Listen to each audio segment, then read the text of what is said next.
Good morning and welcome to Northern Lights Center for Spiritual Living. We're a community of people dedicated to using spiritual and practical principles to create lives we want to live. And Northern Lights Center for Spiritual Living offers practical and spiritual tools to make positive changes in our lives. Our promise here is to reveal, inspire, uplift, celebrate, and magnify your greatness. We acknowledge our presence here on the traditional and unceded lands and waters of the first people of Seattle, the Duwamish and coastal Salish peoples. These people are still here, and we join with them in how they continue to honor and bring to light their ancient heritage. We seek to resist the erasure of Indigenous histories as we work towards honoring and inviting the truth. In a similar fashion, we acknowledge how much of what we know in this country today, including its culture, economic growth and development throughout history and across time, has been made possible by the labor of enslaved Africans and their ascendants who suffered the horrors of transatlantic trafficking, chattel slavery, and Jim Crow. We also name the Asian and Chicano people who toiled with little recognition. We are indebted to all of their labors and sacrifices, and we must acknowledge the tremors of that violence throughout the generations and resulting impacts that can still be felt and witnessed today.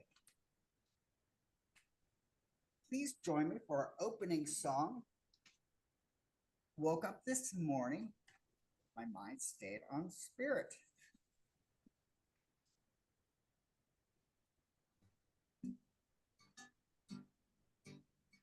Woke up this morning with my mind stayed on spirit. Well, I woke up this morning with my mind stayed on spirit. I woke up this morning with my mind stayed on spirit. Hallelujah, hallelujah, hallelujah.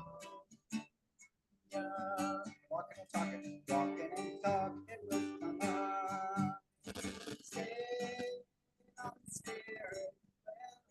Walking and talking with my mind. Stayed on spirit. Walking and talking with my mind. Stayed on spirit. Hallelujah. Hallelujah. Hallelujah. All day long. All day long. I keep my mind. Stayed on spirit. Well, all day long. I keep my mind. Stayed on spirit. All day long. I keep my mind. Stayed on spirit. Hallelujah. Hallelujah.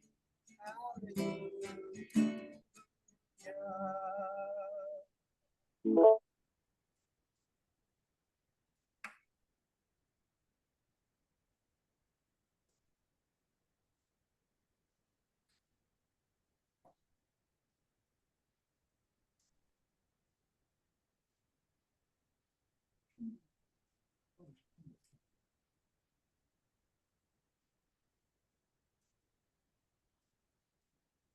Morning.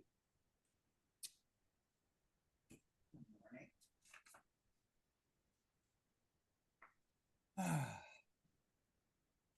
And this is the time that we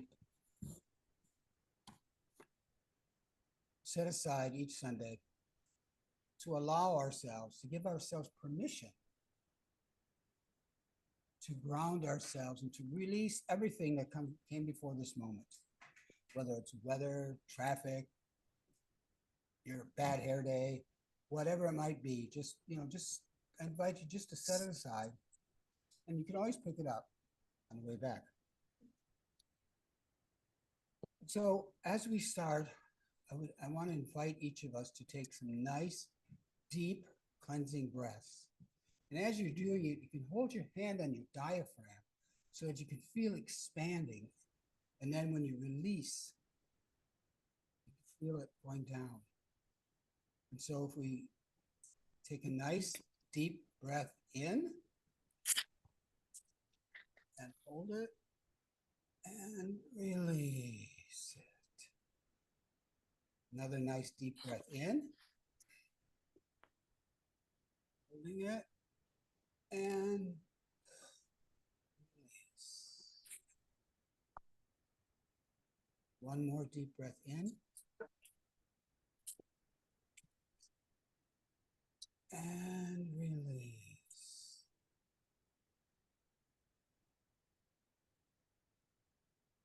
Experiencing that feeling of release, of letting go of all that stuff that we hang on to.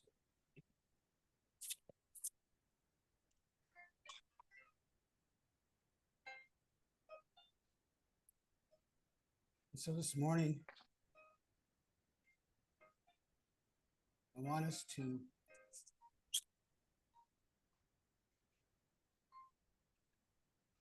know that everywhere we walk, everywhere we take ourselves is the Holy Land. For those of you in the room right here and now, you're sitting in a sacred, safe space, which is the Holy Land. And for those of you online,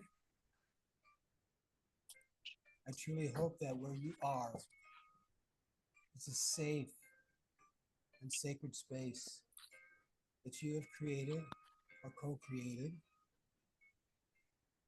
That's a holy space. So I'm just going to invite us to take a moment and think of all the different places we go that are holy spaces, holy places, that are safe and sacred. Everywhere we walk, everywhere we look, is truly a holy space.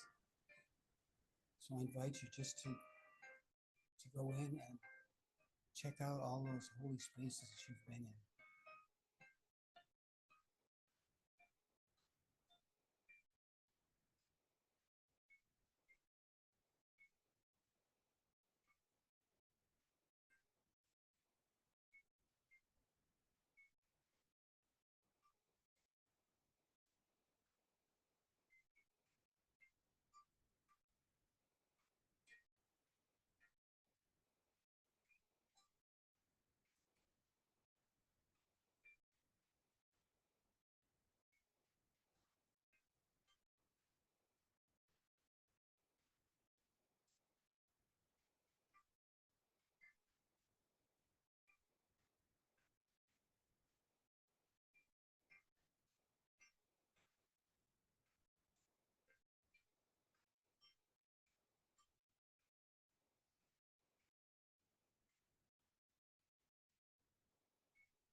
The holy space, holy ground is everywhere.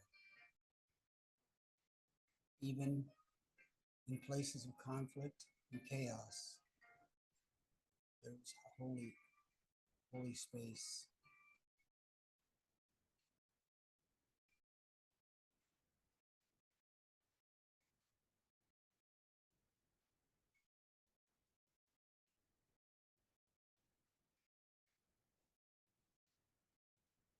And so I invite you as you move through your week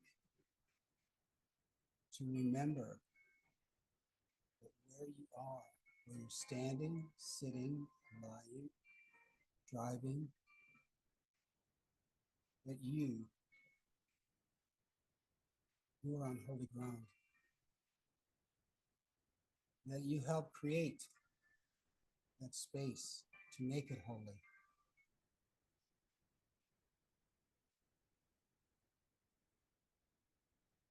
So I just invite you to wiggle your toes, fingers, whatever you need to do, and allow yourself to come back to this holy space. And so it is.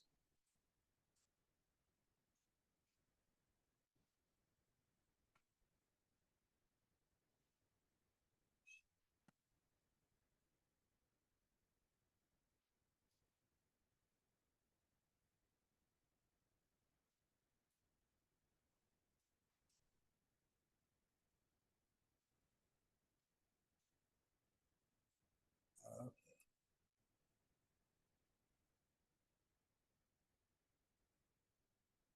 Our declaration. We'll go through this three.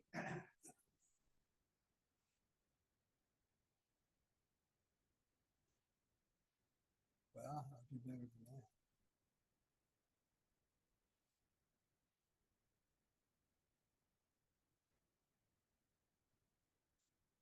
That better? It's down in the corner.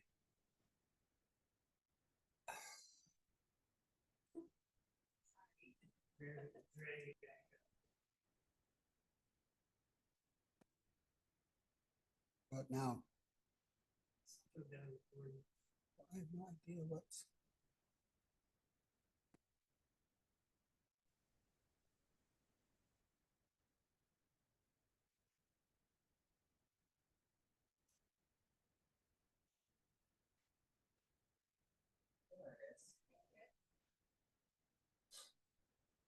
Okay. Frustration. Okay. Oh, let's see. We are an expanding and loving community working in a field of infinite potential. We are an expanding and loving community working in a field of infinite potential. We are an expanding and loving community working in a field of infinite potential. Ah, and so it is.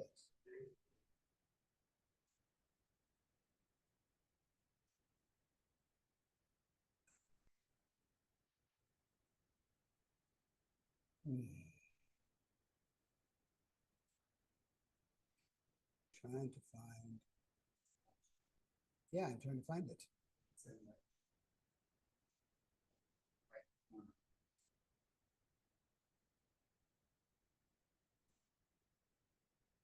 Got it. Am I not sharing? Well, it's not sharing on this one. Oh, okay. Oh, mercy. Well, they may not have seen it online. Maybe it wasn't sharing. Okay, so let's move on. Okay, our reading for today is a Chief Seattle, it's actually Chief South, right? Chief South. South letter. It's a letter to the president. Every part of the earth is sacred to my people.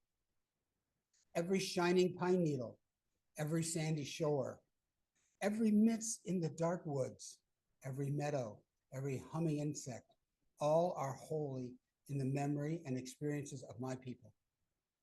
We know that sap which courses through the trees as we know the blood that courses through our veins. We are part of the earth, and it is part of us.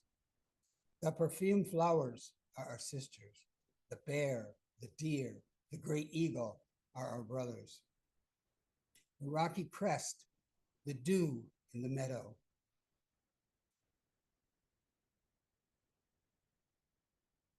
The body heat of the pony and man all belong to the same family. The shining waters that moves in the streams and the rivers is not just water, but the blood of our ancestors. If we sell our land, you must remember that it is sacred. Each glossy reflection in the clear waters of the lakes tell of events and memories in the life of my people. The water's murmur is the voice of my father's father. The rivers are our brothers. They quench our thirst. They carry our canoes and feed our children. So you must give the rivers the kindness that you would give any brother. If we sell you our land, remember that the air is precious to us, that the air shares its spirit with all the life that it supports. The wind that gave our grandfather his first breath also received his last sigh. The wind also gives our children the spirit of life. So if we sell our land, you must keep it apart and sacred as a place where man can go to taste the wind that is sweetened by the meadow flowers. Will you teach your children what we have taught our children? That the earth is our mother, that what befalls the earth befalls all the sons of the earth. This we know. The earth does not belong to man. Man belongs to the earth. All things are connected like the blood that unites us all. Man did not weave the web of life. He is merely a strand in it. Whatever he does to the web, he does to himself. One thing we know, our God is also your God. The earth is precious to him, and to harm the earth is to heap contempt on its creator. Your destiny is a mystery to us. What will happen when the buffalo are all slaughtered, the wild horses tamed? What will happen when the secret corners of the forest are heavy with the scent of many men and the view of ripe hills is blotted with talking wires? Where will the thicket be? Gone. Where will the eagle be? Gone. And what is to say goodbye? What is to say goodbye to the swift pony and then hunt? The end of living, the beginning of survival. When the last red man has vanished with this wilderness, and his memory is only at the shadow of a cloud moving across the prairie, will these shores and forests still be here? Will there be any of the spirit of my people left? We love this earth as a newborn loves its mother's heartbeat. So if we sell you our land, love it as well as we have loved it. Care for it as we have cared for it. Hold it in your mind, the memory of the land as it is when you receive it. Preserve the land for all children and love it as God loves us. As we are part of the land, you are part of the land. This earth is precious to all of us. It is precious to you. One thing we know, there is one God, no man. He the red man or the white man, can be apart. We are all brothers after all. And so it is.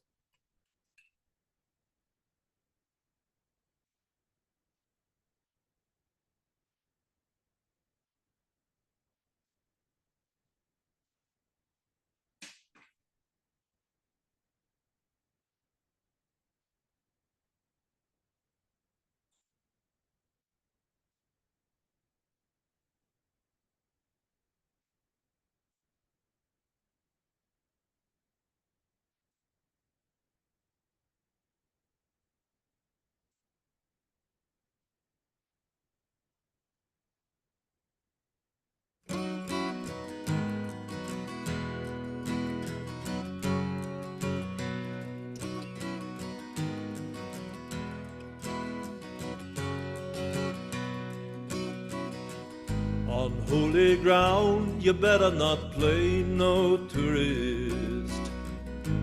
Take off your tennies lest you get sucked down. You better be pure, but you better not be no purist. It's much too muddy over on holy ground. Holy ground ain't where your guidebook told you, or the map they sold you back in Tinseltown. Don't worry, be terrified, let the light enfold you. Every step is bold and true where the lost are found. Every step is bold and true where the lost are found.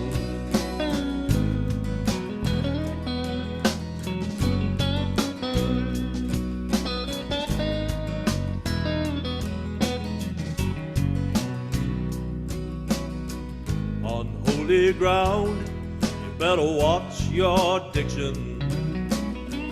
Don't swear by black or white or north or south. Any truth that fits your pocket just reads like fiction. When the truth gets hold of you, better shut your mouth. Can't reach the mountaintop by social climbing. No way to hear that voice with those so-called friends around. But the strongest bond and simple as Simple Simon. Two strangers holding hands upon holy ground. Two strangers holding hands upon holy ground.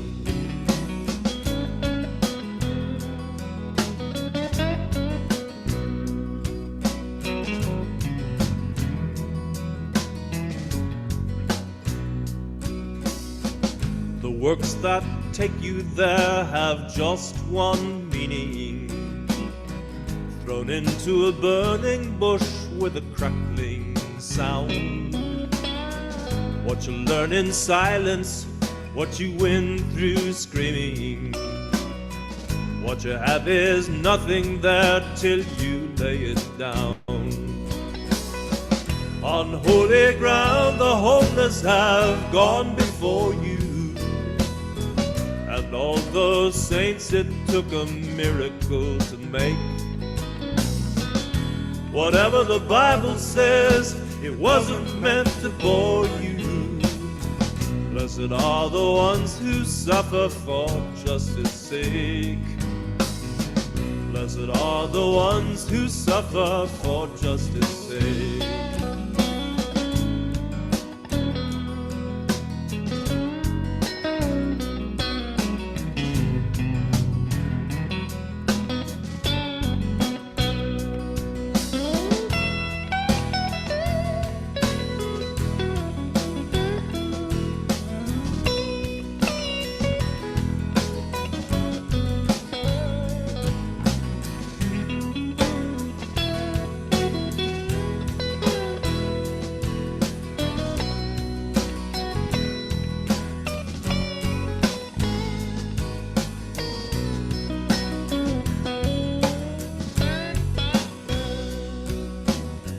On holy ground the poor will be exalted,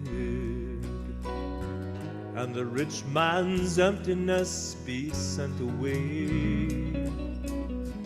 And flesh so full of God will not be faulted, and relentless shepherds sent for every stray. And flesh so full of God will not be faulted, and the hearts below will sing with hearts above. And life so precious will not be assaulted, relentless lovers singing endless love. Relentless lovers singing endless love.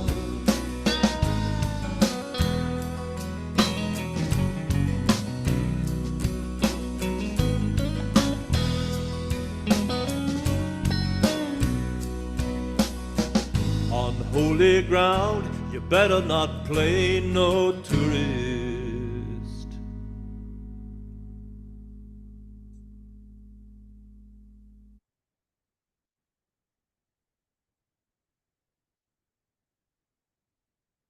So that song by Bob Frank, Holy Ground.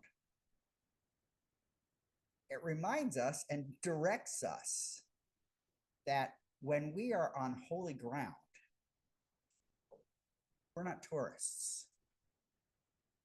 That is our home. The holy divine presence is our home.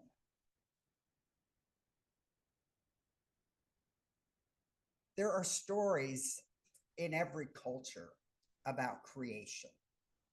Now, why do you suppose that is? To look at creation is to be filled with awe and wonder. And yet, we can get hypnotized into forgetting all of that.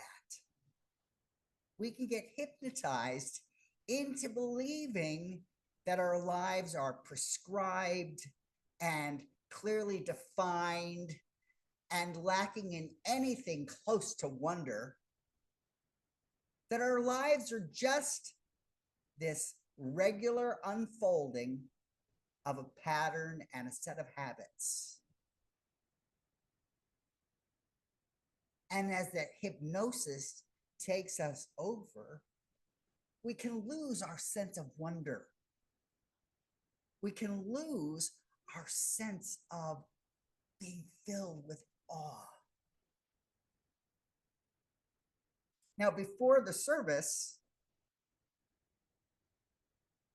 Phyllis was talking about Rainier Avenue. And she had described that it was some years before she realized that when you look down Rainier Avenue, you see Mount Rainier. And there are other spots in Seattle that create that same impression. Delridge, you can see it. 16th, you can see it. There are spots where that awe-inspiring sight is visible.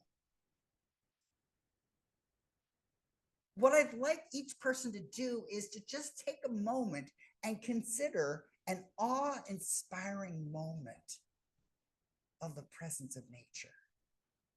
And it might be Mount Rainier. It might be the sound of water or rainfall. It might be the feel of the soft mist that comes with a rainfall.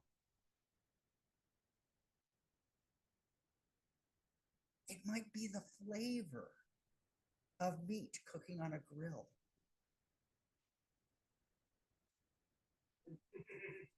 That sense of awe and wonder is what can break us out of our spell, out of our hypnotized moments, into a refreshed presence of being in the presence of the divine.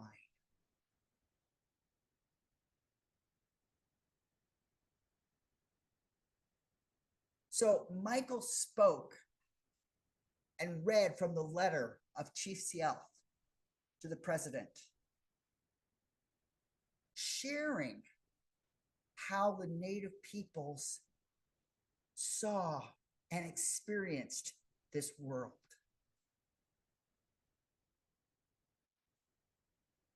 And there are details in it, the shimmering on the pine needles, the song of the river,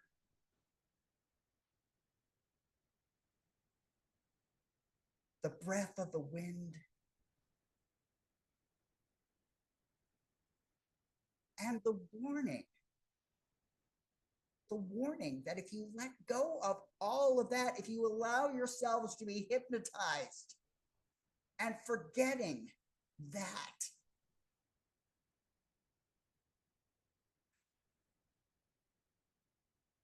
then suddenly the sacred is lost.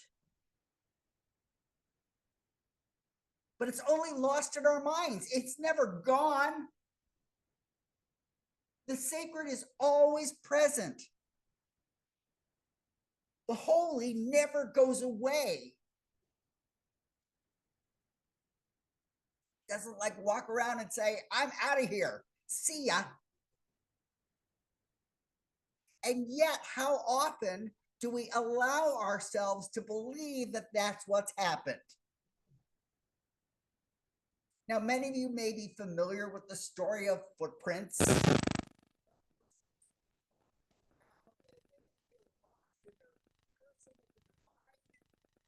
And saying, how could you have this happen to me?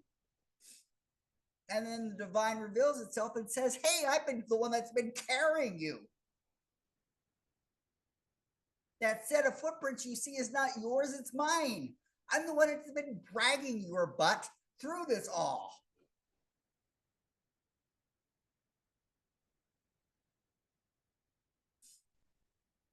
One of the reasons for looking at the holiness of the land, one of the reasons for discussing the sacred is that this coming, well, this is the 12th. This is the 12th. So on the 14th, we will be celebrating 2 days. We'll be celebrating Columbus Day and Indigenous Peoples Day.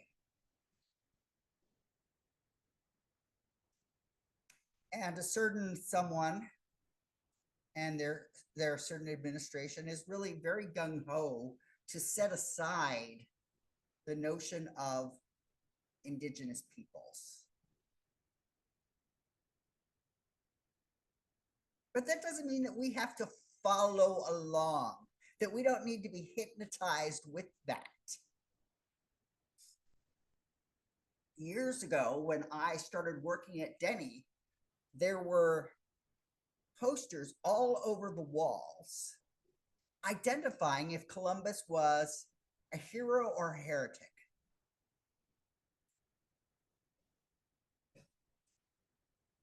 And when I first got there in 2010, it was about half and half. And by about 2014, it was probably 3/4 found Columbus a heretic and 1/4 continued to uphold Columbus as a hero. And by 2017, it was probably 90% were elevating Columbus as a heretic, with only 10% listing him as a hero.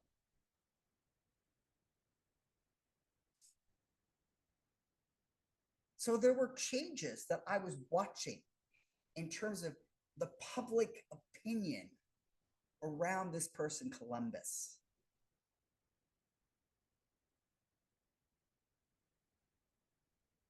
And we're back on a path where that's the mantra that is being spoken so loudly, so clearly. But just because that's the mantra that is being repeated doesn't mean that we have to join it.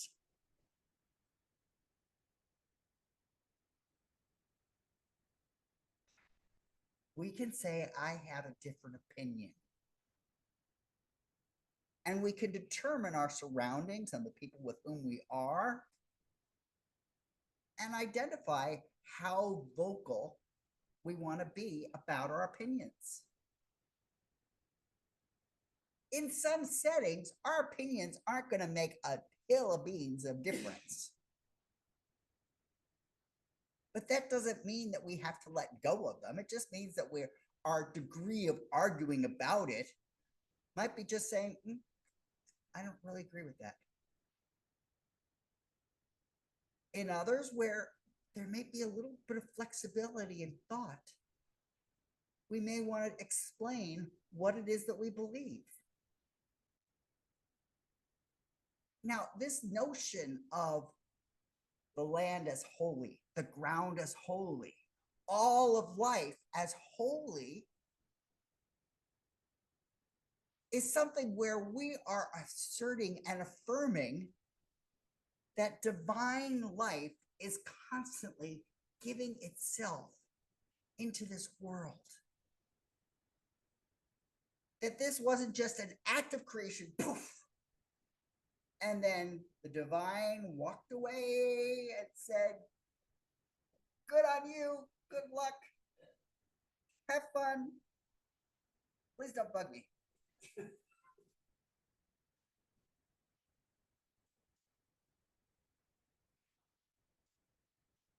Ernest Holmes identified the earth as the place through which the divine expresses ultimate abundance.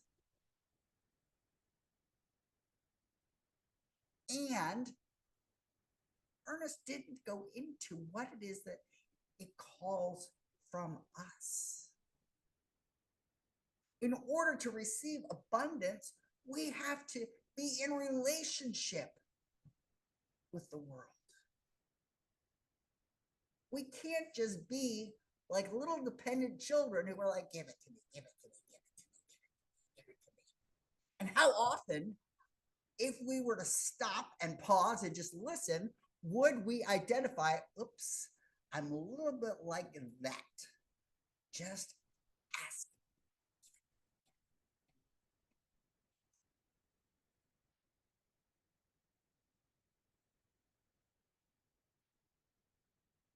And of course, the law will listen to the give it to me, give it to me, give it to me, give it to me. But sometimes the nature of our give it to me's isn't very clear. So sometimes we get some give it to me's that we really didn't want. Because we've just been like grasping, grasping, grasping, grasping, grasping, grasping. But without discernment, without consideration, without getting still to find what it is that we truly want, to find the true nature of our desire rather than just the desire. Half hour watching any television show, there's going to be a lot of things that you didn't know you needed desperately. Oh my God, that Popeye's chicken, if you don't get it, your life is going to be ended. And that particular medicine, did you know how much you need that medicine? Oh my gosh, you had no idea. And if you do listen to the speaker, there's going to be some side effects that you might not like, including death. So with the notion of the land as holy, the earth as holy, that we're on sacred ground, remember that we are also sacred. We are sacred beings. Standing.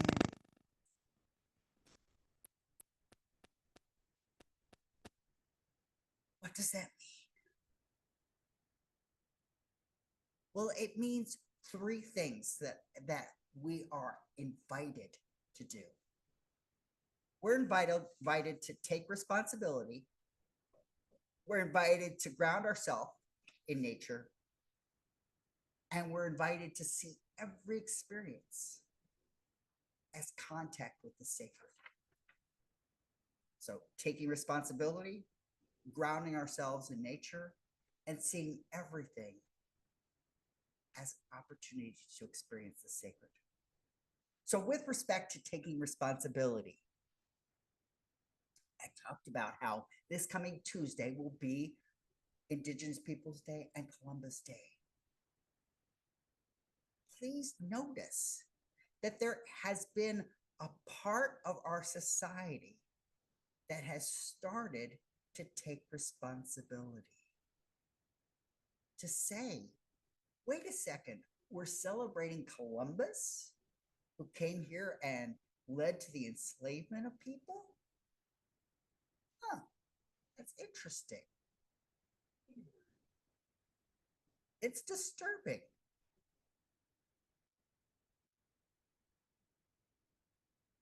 taking responsibility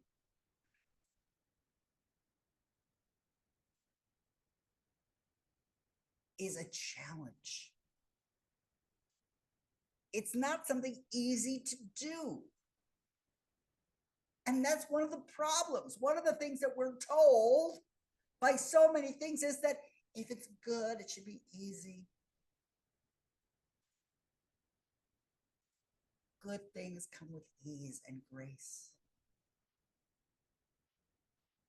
So we're just going to open up to ease and grace, and everything will be easy and cozy and warm and wonderful.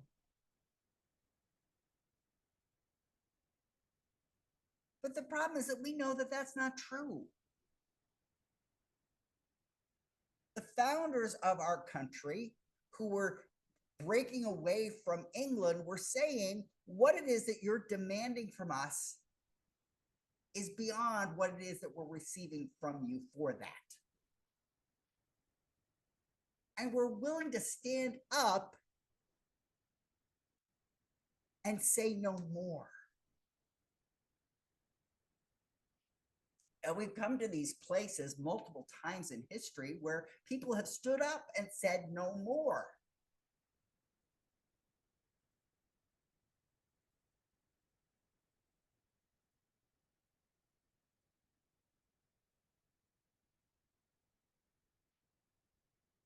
We have begun to acknowledge the relationship between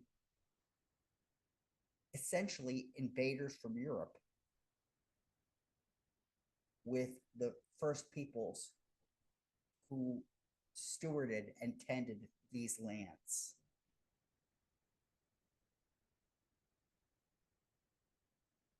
We have begun to acknowledge some of the harms that we've instituted.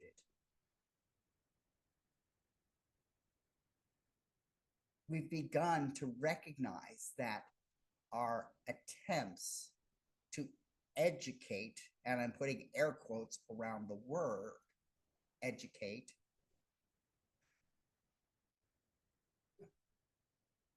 Jeffrey was saying indoctrinating.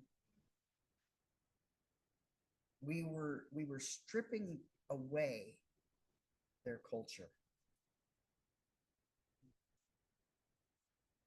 And we were telling them that who they were and what they were and all that they knew and had carried forth from their people was no longer valid or useful.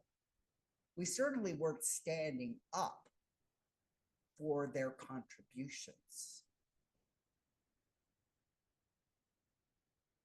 We as a society were trying to cut that away.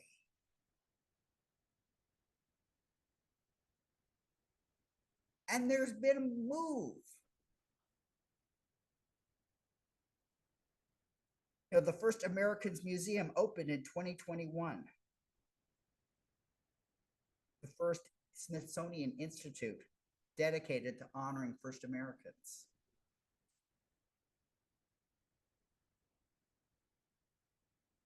The Smithsonian also opened a museum specifically for African Americans. And yet we have people in our government that are very hell-bent on closing those down, on asserting and perverting history. The responsibility is to say, wait, that is our history.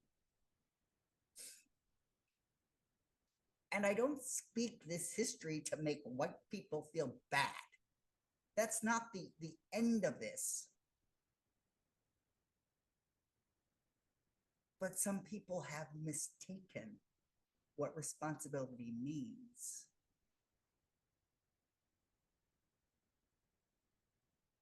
They've only seen one possible outcome rather than the reemergence of the multiple that exists on this planet. Many of my reports is about how what has been described as ethnic minorities in the United States is a misnomer, because genuinely the ethnic minorities, and again, I'm putting quotes around those words, are truly the global majority in the world. So I say these are members of the global majority who have been cast into this smaller role, into this segmented apart from, rather than seen as part of the bigger world. So taking responsibility is naming what is. This is a great opportunity this week with Indigenous Peoples Day to remember that. The second thing, grounding ourselves in nature. Oh, how can I do that? How can I do that? I live in an apartment. I live this way. I live that way. I live this way. I live that way. Is your apartment touching ground? Do your feet touch the ground when you walk? When you're in your car, do the wheels, do the tires touch the ground? We are constantly in contact with the earth. Remembering that is the second piece. Grounding ourselves in nature is simply remembering that nature is not far away from us. Nature is not beyond us. Nature is right where we are.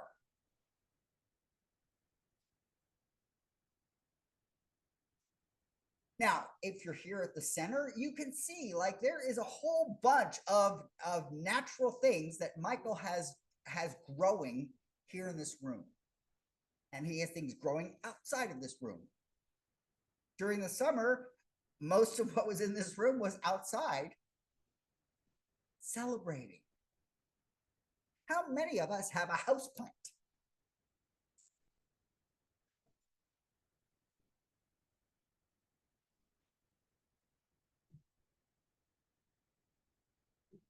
Ernest Holmes presented the idea of our minds as seed soil plant.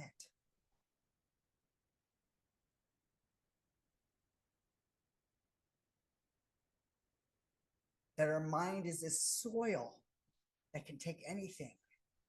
And our ideas are seeds into which we put this. And then the plant is the outcome.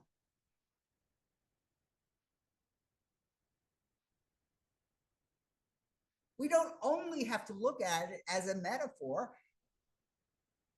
You grow a plant, you're embodying the practice that Ernest Holmes identified. Remember how I talked about hypnosis? That hypnosis is just all of these weeds that are constantly thrust on us. And that we have just said, okay, I guess they're going to be growing. It's too bad that I've got all these weeds here. Too bad I'm powerless to do anything about these weeds. Woe is me. Grounding ourselves in nature means that we can start pulling up the weeds. It means we can recognize how and when we are being hypnotized. How and when the words have stopped inspiring and have started to lead to our deaths. When we are inspired, we are vitally alive. When we are bored, when we are just like, I don't see anything here, we have let go of the vitality of life. Nature is a great place to recapture that vitality of life.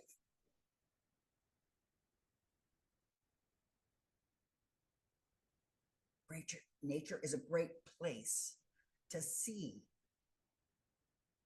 how much the world has to offer us. You can't eat without having received something from nature.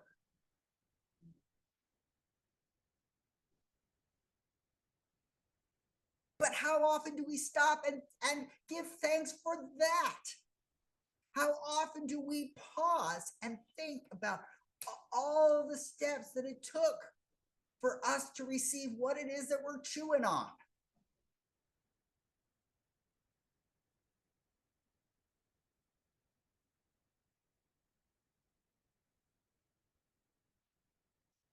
What will help us connect with nature? Just play around with it. Is it taking a walk? Is it hugging a tree? Is it getting on the ground and touching the grass? If you have a pet, is it picking up something the pet left that a neighbor might not appreciate in their pathway? There are so many opportunities we have to encounter nature. Take advantage of those. And then the final idea is seeing every experience as an expression of the sacred.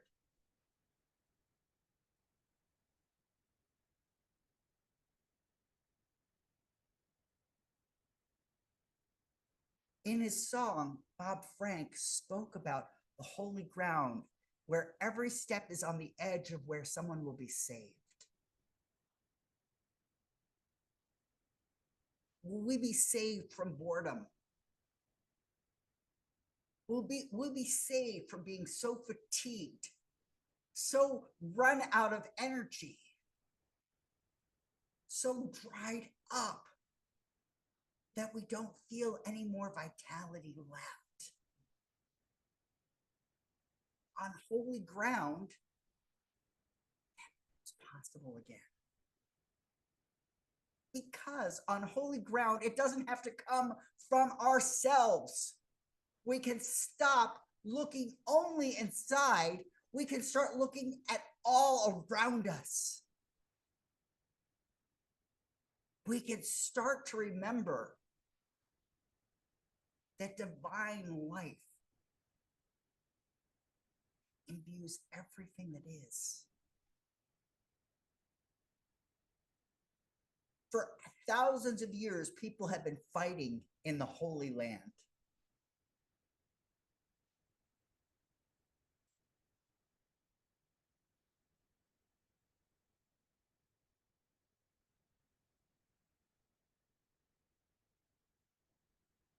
We've gotten hypnotized into believing that the Holy Land is a place of war, that the Holy Land is a place of struggle,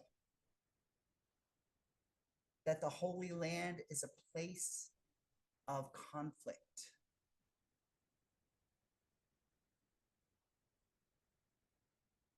But what happens when we let go of the Holy Land is that one little spot on this whole big planet. And we look at the Holy Land as all of creation. And that creation means that little patch of ground that we step out of when we get out of bed in the morning. It means a little pathway between perhaps where we are in the bed and where we go to the bathroom.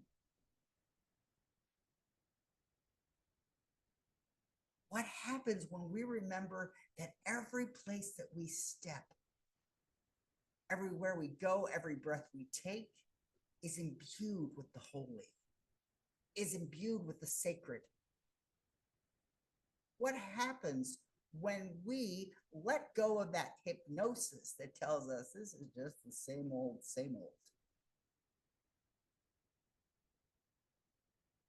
and we we stand up and say, no. I am constantly in the presence of life. I am constantly in the presence of truth and beauty and wisdom and freedom. And when we face things that are driving us crazy, that the inner part of ourselves that is being driven crazy is that voice that there is something different. There is something behind that that is powerful and beautiful and holy. And that our recognition of that, our being troubled, our being disturbed, is a wake-up call.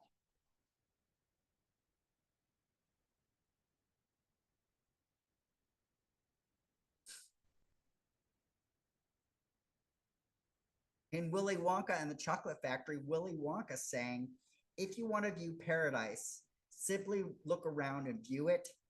Anything you want, do it. Want to change the world, there's nothing to it.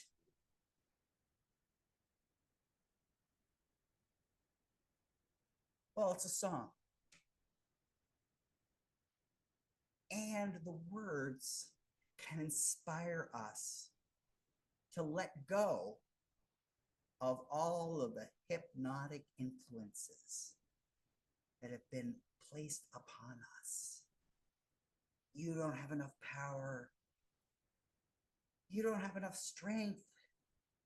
You don't have enough energy. You don't have enough support. Not enough, not enough, not enough.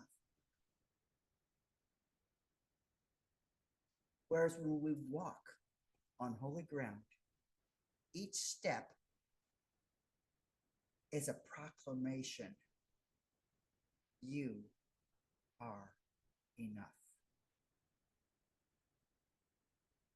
So I have an affirmation and then a closing song on holy ground. So my affirmation, Michael will pull it up for us. It's very complicated, so I don't know, you know.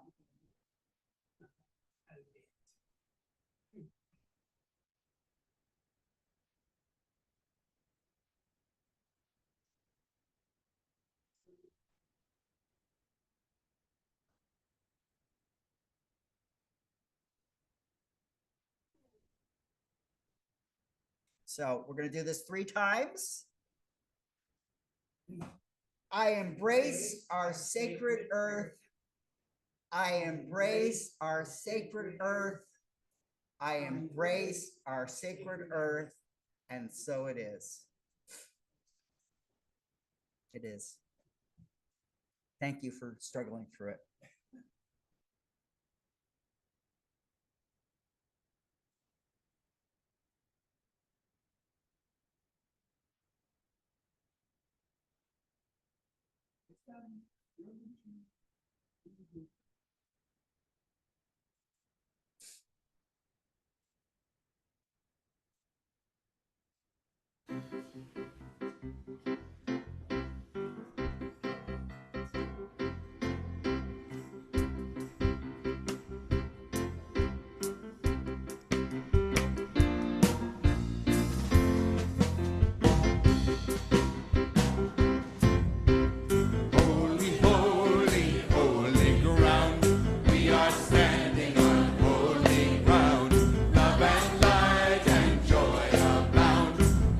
Standing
Thank you, Reverend Vaughan.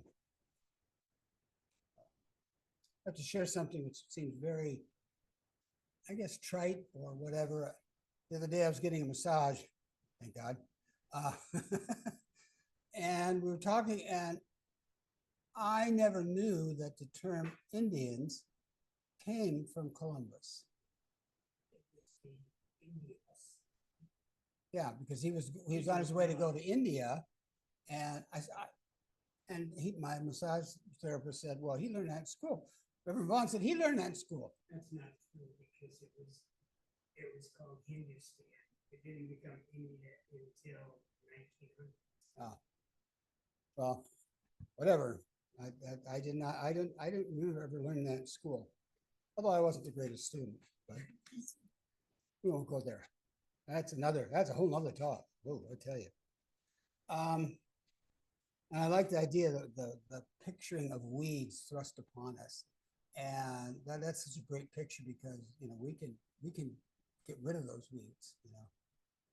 We can actually burn them too, as long as we don't burn other things down. It's a part of my history. So today we have prayer request,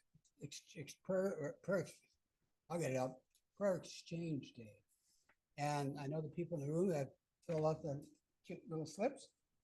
And if you online have sent in, let's see. Have you received any, Mr. Reverend Vaughan? Oh, okay, yeah. Let's see if you chat.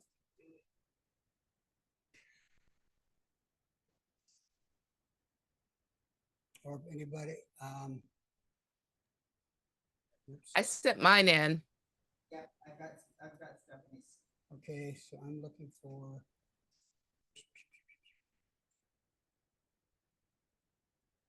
I didn't get an email sent in. Let me check here. I checked earlier, but. Nope, we get an email.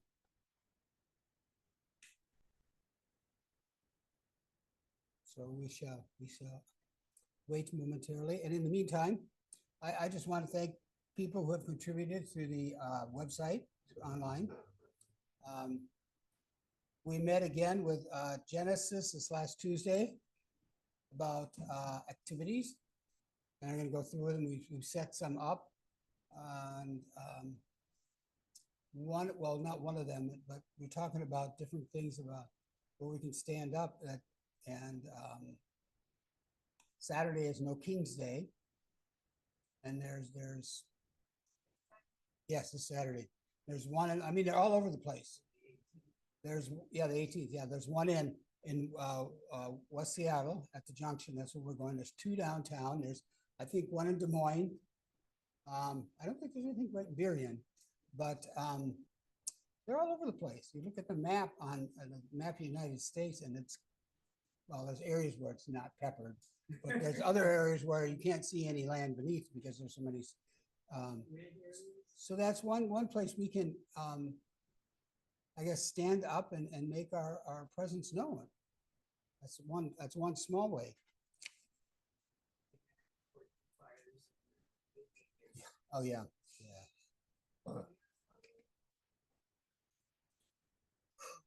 I hope not. Oh, and I want to thank those online on YouTube I've been watching.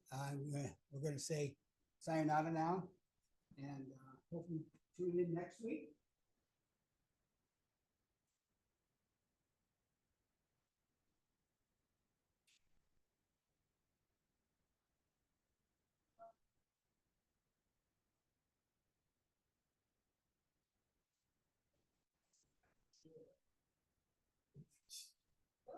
That's a good thing. A lot of things in life I wish I would have been asked. Are you sure you want to do this? Where did you go? Oh, there you are. I went to shut the camera off. Oh, and all of a sudden I was like, where are you? I'm talking in the ethers, It's the man behind the screen. Right. Or the curtain. So How you doing, Vaughan? Fine, there are 3 alarms on. Oh, I didn't, how come I didn't get, oh, I see there. Chat. Oh, okay. Did you get them all? I'm getting the 3rd now. Oh, okay. Otherwise sorry about that. I looked once and I didn't see anything. Looked twice. Oh, and you know what I have to do also? Just saw my note.